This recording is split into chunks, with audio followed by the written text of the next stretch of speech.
Hola, buen día. Mi nombre es Rocío Angélica Mesillas Alcalá. Mi matrícula es la 22025217 de la Universidad Virtual del Estado de Guanajuato. El reto es, reto 1, ¿cuáles fueron los antecedentes latinoamericanos de la reforma constitucional mexicana? El nombre del módulo es Derecho Procesal Penal V2 de la licenciatura en Derecho. Mi fecha de entrega es el 7 de junio del 2024. A continuación daré respuesta a algunos planteamientos. ¿A qué se refiere el autor cuando afirma que las reformas en materia de justicia penal se difunden desde la periferia? Se refiere a que se difunden la adopción de leyes, normas y políticas públicas, así como competir entre ellos para influenciar a los países periféricos. Sin embargo, los países periféricos y sus actores están limitados a ser receptores de las leyes, normas y políticas públicas que son producidas, diseminadas desde otros países centrales, es decir, de países desarrollados a países en desarrollo, de occidente a oriente o de norte a sur, o como resultado exclusivo de las dinámicas domésticas de los países adoptantes. En difusión desde la periferia, las leyes y normas políticas públicas se diseminan desde países periféricos a países centrales o a países periféricos. En este sentido, la ola de reformas procesales penales latinoamericanas no es meramente un contraejemplo a los modelos existenciales, sino que constituyen la base para un nuevo modelo teórico. La difusión desde la periferia puede ocurrir al ser facilitada por muchos factores que varían dependiendo del caso estudiado. Algunos de estos posibles factores incluyen procesos políticos y sociales comunes y shock externos comunes. Otros factores que también pueden contribuir incluyen imposición, presiones e incentivos externos. Emulación. Los beneficios de las reformas pueden traer a las élites internacionales, transnacionales y domésticas campañas de redes transnacionales, etc.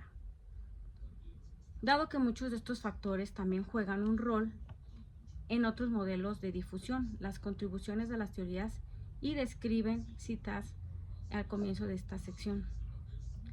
Provienen herramientas teóricas para el estudio y difusión desde la periferia. Primero, la difusión desde la periferia debe ser tenida en cuenta como una hipótesis o un grupo de hipótesis que pueden ser testeadas al estudiar el proceso de difusión. Segundo, el estudio de la difusión desde la periferia puede proveer clases sobre cómo las leyes, normas y políticas públicas se difunden en ciertas regiones del mundo, especialmente aquellas que no incluyen países centrales, tales como África, América Latina y Medio Oriente. Tercero, la posibilidad de que la difusión pueda ser iniciada desde países periféricos y semiperiféricos significa que estudiar este tipo de países mejora nuestro entendimiento de nuestro mundo globalizado. ¿Qué distingue a los códigos inquisitivos a los códigos acusatorios de Latinoamérica? El proceso inquisitivo es apelativo. Se refiere al diseño general del sistema, particularmente al papel del juez en el mismo. Este no solo es encargado de juzgar, sino también de dirigir la investigación, que busca esclarecer la verdad de los hechos delictivos en el proceso penal inquisitivo. Hay dos personajes claves: la persona a quien se le imputa el delito, imputado o reo, que es el objeto de la persecución penal, y el mismo juez. Otros roles importantes son los de la policía, que se concibe como un colaborador del juez en la investigación, y los del fiscal del Ministerio Público. Este es un personaje teóricamente independiente que representa a la sociedad. Su papel es acusar o hacer cargos, es decir, calificar el delito si es considerado que el imputado lo ha cometido y solicitar una pena. Finalmente, el otro personaje importante es el defensor del reo. Sin embargo, en este proceso inquisitivo el papel de la defensa es limitado. El imputado es concebido como un objeto del proceso más que como un sujeto de derechos. Así, la investigación o sumario es secreta. Aún así, el procesado puede ser detenido e interrogado, aunque no se le informe cuál es el delito que se le imputa. El tiempo de la detención es limitado y la investigación tiene que terminar con un auto del procesamiento, que puede denominarse auto de detención si el juez ordena la llamada detención preventiva. Durante el siglo XIX y comienzos del siglo XX, la mayoría de países de la región adoptaron un modelo procesal penal similar al recién descrito. Por ejemplo, Argentina adoptó un nuevo Código Procesal Penal basado en el modelo de 1888, Chile en 1906, Guatemala en 1877 y 1898, Paraguay en 1890 y Perú en 1862. En América Latina, los códigos procesales penales son cruciales por haber sido adoptados por la mayoría de los países durante la segunda mitad del siglo XIX. Es decir, de la reforma producida en Europa permanecimos más vinculados a la tradición inquisitiva anterior. En la mayor parte de los países de la región, el fiscal tiene o tenía un papel muy poco importante. Le corresponde presentar los cargos, pero el juez no está limitado en estos. También se puede promover nuevas pruebas, pero el juez también puede hacerlo, pues no pierde sus facultades de buscar la verdad. El limitado rol fiscal en contexto del sistema inquisitivo latinoamericano llevó a Chile a suprimir tal institución en 1927 y entregar a un mismo juez el peso total de la investigación, calificación y decisión del caso. En otros países la existencia fiscal no pasó de ser algo más que una simple formalidad. Esto en varios países como Chile, Paraguay, Uruguay, Venezuela no se distingue ni siquiera entre el juez instructor, se conoce como la investigación y el juez que decide una sentencia, una distinción que se consideró muy importante en Europa para efectos de separar funciones y asegurar mejores condiciones para la imparcialidad del tribunal. Solo muy pocos países han conseguido que el jurado de manera más o menos permanente, República Dominicana entre ellos, aunque varios lo han tenido o han tenido la legislación que los prevé por determinados periodos de tiempo.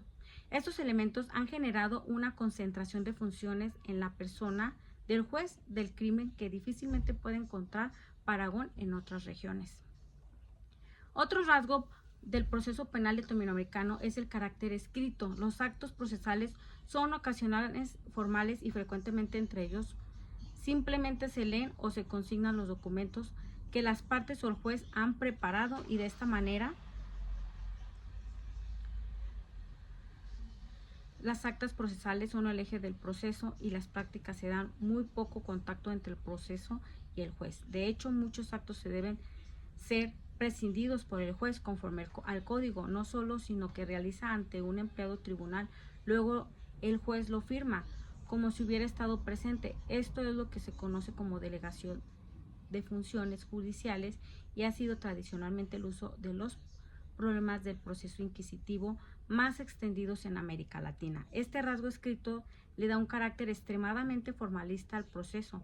Si el juez no llega a firmar el acto es nulo, pero el juez no haya estado presente no afecta para nada su validez, siempre que esté firmado por este. El proceso de esta asociación con enormes pilas de documentos escritos, el expediente, no como actos orales. Ya hemos indicado que por regla general en Latinoamérica no ha existido un juicio oral público y contradictorio, incluso la supuesta etapa de juicio. Esto marca una diferencia fundamental en el proceso reformado en Europa, que comenzó al aplicarse este dicho en el continente a partir del siglo XIX. Este último rasgo conviene destacar es la posibilidad de apelación en numerosas decisiones dentro del proceso. En cierta medida es una forma de balancear el poder del juez que concede la causa, fortaleciendo el poder de otros jueces que están jerárquicamente supraordenados. Para que las decisiones más importantes y aunque las partes no apelen, la intervención del juez superior es obligatoria mediante un mecanismo llamado consulta. Esta característica es igualmente típica en el proceso inquisitivo más tradicional e implica el deseo del control jerárquico en los jueces por partes superiores, enfatizando así el carácter piramidal y jerárquico de la organización de la justicia de la región. ¿Cómo influyeron los actores internacionales a formación y la expansión de la red activa y reformadores en América Latina? Estos jugaron un rol crucial derivado de las reformas internas en Argentina, mediante el Código de Córdoba en 1939, como referencia para un código procesal penal, el cual adoptó un nuevo sistema con un objetivo modernizador. Durante los 40 y 70 el Código de Córdoba se convirtió en un modelo para otras provincias argentinas, algunas de las cuales incluso contrataron a Vélez Mar y Conde para redactar sus juicios. Las provincias de Santiago de Estero en 1941, San Luis, Jujuy 1950, La Rioja 1950, Mendoza 1950, Catamarca 1959, Salta 1961, entre otros. El primer lugar durante los 40 y 70 Argentina y buena parte de América Latina eran políticamente inestables, con débiles administraciones civiles siendo constantemente reemplazadas por el gobierno militar autoritario. Como resultado, algunos intentos de reforma fueron dejados de lado. Los regímenes militares no estaban preparados para los derechos humanos, el debido proceso, la transparencia gubernamental. Además, la seguridad no era una de las mayores preocupaciones en la agenda social. Y los gobiernos militares en general lidiaron con delitos como la violencia política, evitando la aplicación del derecho, tenían una poca motivación para reformar los códigos procesales penales. Su primer periodo fue en 1939-1980, fue el primero. Los orígenes intelectuales remotos de la red y limitantes de los anteriores intentos de la reforma, la escuela procesal penal cordobesa y los códigos modernos. El segundo periodo fue en 1980, comienzo de los 90, los orígenes intelectuales recientes de la red, el proyecto del Código Procesal Penal de 1986. El tercer periodo comenzó en los 90, 2006, con la consideración de la red de expertos activistas del sur, la adición de otras instituciones internacionales y los dos modelos estadounidenses de participación de reformas legales en el extranjero. La relación entre los miembros de la red consiste en un común envolvimiento que pronunció de los códigos acusatorios como la solución a los problemas del debido proceso, ineficiencia y la falta de transparencia de los sistemas de justicia penal inquisitivos latinoamericanos. Los miembros de la red entrepreneurs legales que intervienen parte de sus recursos económicos, políticos y simbólicos en el esfuerzo de promover códigos acusatorios y que se reconozcan entre sí como reformadores de códigos. Esta red no cuadra en ninguna de las tres categorías principales sobre las redes. Esta no es una red gubernamental tradicional, dado que la mayoría de los miembros no han sido funcionarios públicos. No es una comunidad epistémica, porque los abogados no califican como científicos. Bajo la clásica definición de Peter Haas, dado que el miembro de la red tiene creencias que el principio compartidas sobre la necesidad de democratizar la administración de justicia penal en América Latina y han trabajado por reemplazar los códigos inquisitivos.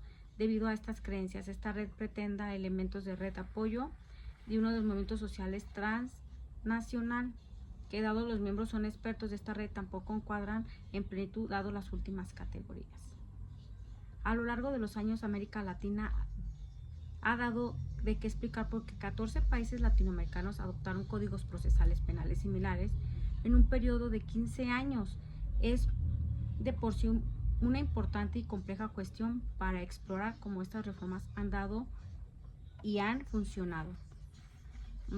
Gracias.